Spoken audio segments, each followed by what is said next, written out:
Volodymyr Zelensky terekam sedang mengikuti upacara di sebuah pelataran gedung di Ukraina. Rekamannya ramai beredar di media sosial Telegram pada Selasa 15 November 2022. Dalam rekaman tersebut menunjukkan Volodymyr Zelensky yang tampak serius mengikuti proses pengibaran bendera Ukraina sambil melakukan penghormatan ala warga Ukraina. Terlihat juga ada banyak warga lain yang mengikuti upacara tersebut.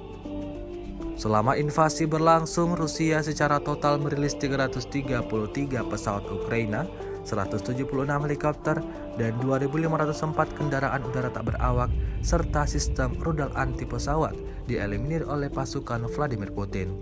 Sementara itu dari kubu Kiev, Kementerian Pertahanan Ukraina melaporkan 510 tentara Rusia dieliminir dalam 24 jam terakhir. Total 81.370 prajurit Rusia meninggal sejak awal konflik hingga hari ke-264.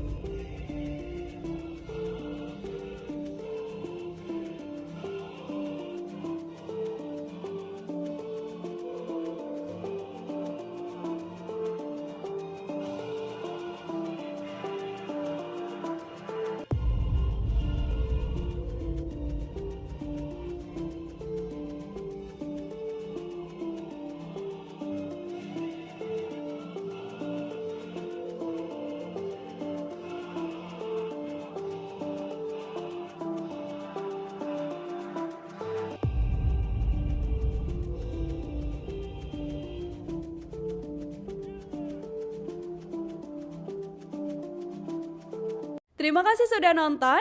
Jangan lupa like, subscribe, dan share ya.